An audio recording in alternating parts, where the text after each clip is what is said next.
तो फ्रेंड्स आज हम बहुत इंपॉर्टेंट नोटिफिकेशन की तरफ मूव करते हैं जिसकी डेट्स जल्द ही खत्म होने वाली है। तो एक काइंड ऑफ आपके लिए रिमाइंडर वीडियो भी रहेगी और जिन कैंडिडेट्स ने ये नोटिफिकेशन को चेकआउट नहीं किया है उनके लिए भी ये वीडियो यूजफुल रहने वाला है। प्लस इस वीडियो में हम ऐसी चीजें भी कवर अप करेंगे जो हम बहुत बार मिस कर देते हैं, जैसे कि सिलेक्शन क्राइटेरिया। जैसे कि सिलेक्शन में जब हमें जाना है, जब हमारा इंटरव्यू रहेगा, तब हमें किन चीजों का ध्यान रखना है उसके रिगार्डिंग भी हम बात करेंगे। तो वीडियो लास्ट तक रन करिएगा। नोटिफिकेशन के अलावा भी हम कुछ ऐसे कंसेप्ट्स को कवर अप करेंगे जो जानना हमारे लिए बहुत ज़रूरी है। तो पहले नोटिफिकेशन की मूव करेंगे, फिर अदर थिंग्स की तरफ मूव करेंगे। So before going to start here I welcome you all on my channel Raftanish education. Guys, my name is Samanna. Regularly updates के लिए प्लीज़ आप मेरा चैनल सब्सक्राइब कर सकते हैं, साथ में प्लीज़ इंस्टाग्राम और टेलीग्राम पेज भी ज्वाइन करें। सो यहाँ पर बात करते हैं डिफरेंट सब्जेक्ट्स में वैकेंसीज जो कि यूनिवर्सिटी ऑफ दिल्ली से एफिलेटेड कॉलेज से रिलीज हुई है। परमानेंट वैकेंसीज यहाँ पर है। 7 सीपीसी के अकॉर्डिंग सैलरी स्केल रहेगा। सो यहाँ पर हम जान लेते हैं सब्जेक्ट्स। कॉमर्स में वैकेंसी है 6+1। यहाँ पर इसकी डिटेल भी मैं बता दूंगी, +1 का मतलब क्या है। कंप्यूटर साइंस में 2 वैकेंसीज है। इकोनॉमिक्स में रहेगी 2, इंग्लिश में रहेगी 2, ईवीएस में 1+1 है, 2 स्टार है। इसका मतलब जो है अलग से नोट्स में मेंशन किया हुआ है। हिंदी में रहेगी 2 vacancy, history 4, mathematics 1, political science 2, psychology में 2 वैकेंसी है, संस्कृत 1, सोशियोलॉजी 2। टोटल वैकेंसीज है 29 गाइस। अब यहाँ पर आप इसको स्क्रॉल डाउन करके देखिए तो यहाँ पर 1 स्टार का मतलब अलग है और 2 स्टार का मतलब अलग है।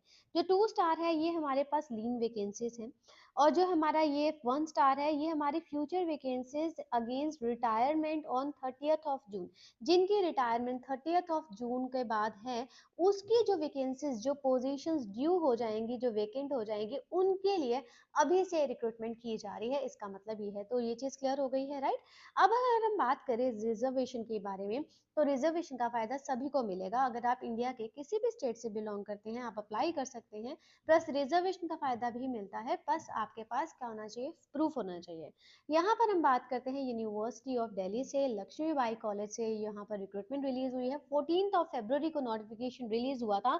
ये आपके लिए रिमाइंडर वीडियो है, इससे पहले भी मैं वीडियो बना चुकी हूँ। क्योंकि इसकी जो डेट्स है वो जल्द ही खत्म होने वाली है, तो इसीलिए मैं ये दोबारा से यहाँ पर आपके लिए वीडियो लेकर आई हूँ। 6 मार्च इसकी लास्ट डेट रहेगी इसमें अप्लाई करने के लिए, तो आप इसमें जल्द ही आप अप्लाई कर सकते हैं। सो ये फर्स्ट नोटिफिकेशन क्लियर हुआ है। अब सेकंड चीजों की तरफ हम मूव करते हैं। डायरेक्टली हम इसके पोर्टल पर आ जाते हैं du.ac.in। ये हमारा यूनिवर्सिटी ऑफ दिल्ली का जो है कॉलेजेस के लिए जो यहाँ पर रिक्रूटमेंट रिलीज हुई है वही लिंक मैंने ओपन किया हुआ है। इसी लिंक, डायरेक्ट लिंक मैं आपको प्रोवाइड कर दूंगी। इसमें जो एडवर्टीजमेंट मैंने आपको शो किया है वो ये है।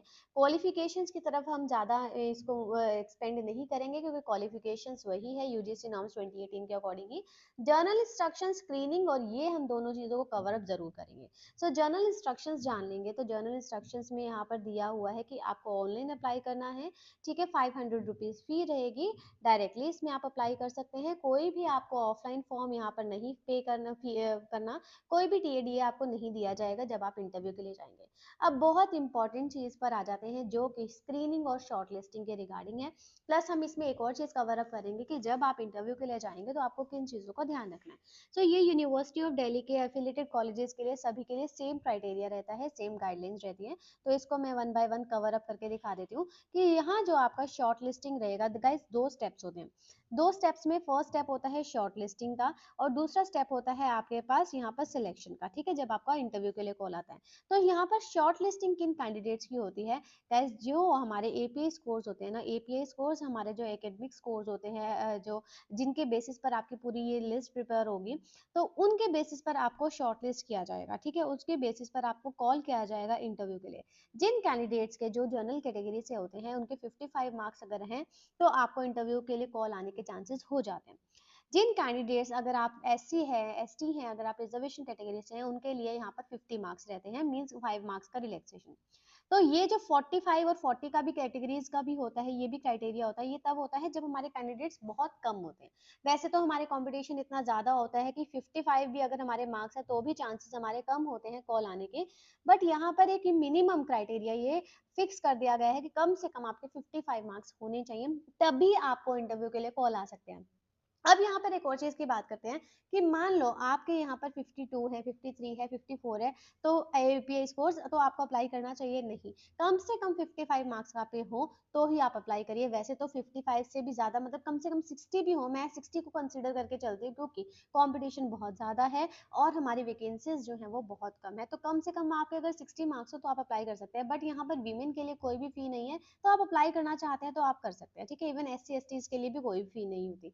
ये फर्स्ट स्टेप था शॉर्ट लिस्टिंग का। तो आपको अगर शॉर्ट लिस्ट हो जाते हैं तो आपको आपके कैंडिडेट जो पोर्टल रहेगा जहाँ से आप अप्लाई करेंगे अपना रजिस्टर करके वो पोर्टल, वहां पर भी आपको शो हो जाएगा, प्लस आपको मेल भी आ जाती है अगर आप शॉर्ट लिस्ट हो जाते हैं तो, ठीक है?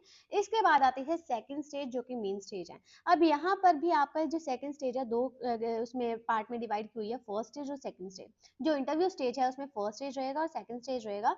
फर्स्ट स्टेज में आपकी प्रेजेंटेशन असेसमेंट कमेटी आपको असेस करेंगे, मींस आपकी नॉलेज टेस्ट होगा, आपका प्रेजेंटेशन हो सकता है, आपका डेमो भी ले सकते हैं, आपके सारे स्किल्स को चेक किया जाएगा, ठीक है? वो जो प्रेजेंटेशन असेसमेंट कमेटी है वो आपको यहाँ पर मार्क्स नहीं देगी, आपको ग्रेड्स देगी, A B C D E के बेसिस पर आपको ग्रेड्स देगी। जो फाइनल सिलेक्शन कौन करेगा वो सिलेक्शन कमेटी देगी।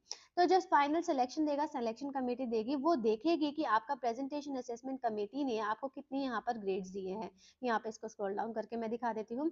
Committee will assess the shortlisted candidates through the presentation to have a prima facie assessment of the candidates and submit its assessment to the selection committee. तो जो हमारी presentation assessment committee है वो selection committee को क्या देती है, ये grades देती है आपकी परफॉर्मेंस के बेसिस पर, आपके प्रेजेंटेशन के बेसिस पर, आपके इंटरव्यू के बेसिस पर। और उसके बाद जो सिलेक्शन कमेटी होती है वो दोबारा से आपको यहाँ पर एनालाइज करेगी, दोबारा से इन ग्रेड्स को यहाँ पर गो थ्रू करेगी, उसके बाद ही उनका डिसीजन फाइनल होगा।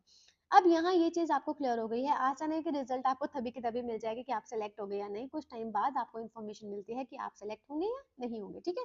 सो ये आपका ये पूरा पूरा प्रोसीजर होता है। अब यहाँ पर हम बात करते हैं, तो जब आप इंटरव्यू के लिए जाएंगे, अब ऐसा नहीं है कि हम हर चीज को बहुत अच्छे से याद रख सकते हैं जब आप इंटरव्यू के लिए जाते हैं, बट आप अपने जो बेसिक्स है ना वो बेसिक्स को बहुत अच्छा सा स्ट्रॉन्ग करके जाइए, क्योंकि स्टार्ट जो भी होता है आपका इंटरव्यू वो बेसिक्स से ही स्टार्ट होता है। अगर आप एक्सपीरियंस्ड होंगे तो आपसे पूछेंगे कि आपका आपका किस सब्जेक्ट पर कमांड है, आपका किस सब्जेक्ट में इंटरेस्ट है, उसी सब्जेक्ट से रिलेटेड क्वेश्चंस पुट अप हो सकते हैं। या फिर बेसिक से वो स्टार्ट करते हैं, इवन कई बार ऐसे क्वेश्चंस भी बिल्डअप हो जाते हैं जो इंट्रोडक्शन से निकल जाता है। तो आपका इंट्रोडक्शन सबसे ज्यादा स्ट्रॉन्ग भी होना चाहिए, क्योंकि इंट्रोडक्शन में कुछ ऐसा पॉइंट आप ना बोल दें जिसके लिए आप मतलब जिसके लिए आप और चीजें आंसर ना कर सके, ठीक है? तो आप अपने इंट्रोडक्शन में या फिर अपने किसी भी चीज में आप जो भी पॉइंट बोले ना वो क्लियर होना चाहिए आपके लिए, उसके ऊपर आपकी कमांड होनी चाहिए। अगर आपको नहीं आता तो आप ऑनेस्टली बोल सकते हैं कि आपको ये चीज नहीं आती या आपको उस टाइम पर वो चीज स्ट्राइक नहीं कर रही, ठीक है? सो इसके रिगार्डिंग हमारा एक पॉडकास्ट भी हुआ है, तो वो उस पॉडकास्ट में भी हम लोगों ने स्पेशली यूनिवर्सिटी ऑफ दिल्ली के ऊपर मतलब जो इंटरव्यूज रहते हैं उसके ऊपर भी हम लोगों ने डिस्कशन किया था। तो वो आप चेकआउट कर सकते हैं, वो पॉडकास्ट बहुत फ्रूटफुल रहेगा आपके लिए, उसका लिंक मैं प्रोवाइड कर दूंगी, वो आप जरूर चेक कर सकते हैं। सो आई होप ये चीज क्लियर हो गई है। तो यहाँ से आपको क्या करना है, नोटिफिकेशन चेक करनी है और नोटिफिकेशन को डाउनलोड दोबारा से खुद भी करेंगे 6 तक गाइस, 6 तक आप इसमें अप्लाई कर सकते हैं। ऑनलाइन आपको अप्लाई करना है, कोई भी हार्ड कॉपीज नहीं शेयर करनी है। भी चीज क्लियर हो गई है। अब चलते हैं कि आप अप्लाई कैसे कर सकते हैं गाइस। ये तो हमारा पूरा एडवर्टीजमेंट था ना, तो अब अप्लाई करते हैं कैसे। मेरे पास यूनिवर्सिटी ऑफ दिल्ली से एफिलेटेड सभी कॉलेजेस के लिए एप्लीकेशन पोर्टल colrec.uod.ac.in, इस पेज पर आप क्या करेंगे, रजिस्ट्रेशन करेंगे। सबसे पहले रजिस्ट्रेशन करने के बाद सेम ही आपकी रजिस्टर्ड ईमेल आईडी और पासवर्ड से आप लॉगिन करेंगे। लॉगिन करके आप अपनी पर्सनल डिटेल्स इसमें एंटर करेंगे, उसके बाद अपनी एजुकेशन डिटेल्स एंटर करेंगे और डायरेक्टली आप अप्लाई कर सकते हैं। अगर आप ऐसी कैटेगरी से आते हैं जिसमें किसी में पे नहीं करना है फी को, तो आप उसको स्किप करके आप यहाँ पर उसको आगे मूव कर सकते हैं। प्लस एक और भी चीज होती है, सेम ही पोर्टल से आप ये भी चेक कर सकते हैं कि किस किस कॉलेजेस में ओपनिंग है, तो डायरेक्टली सेम इंफॉर्मेशन के बेसिस पर आप सभी कॉलेजेस में अप्लाई कर सकते हैं। सो आई होप ये चीज क्लियर हो गई है। प्लीज उस पोर्टल पॉडकास्ट को भी आप चेक कर सकते हैं, ताकि आप को कुछ चीज़ों का पॉइंट ऑफ व्यू जो है वो क्लियर हो जाए, कुछ चीज़ें क्लियर हो जाएं और आप उतनी ही अच्छे से अपनी प्रिपरेशन कर सकें। सो आई होप वीडियोस पसंद आई है। वीडियोस पसंद आए तो वीडियो को लाइक करें, चैनल जरूर सब्सक्राइब करें। So guys, thank you and have a nice day.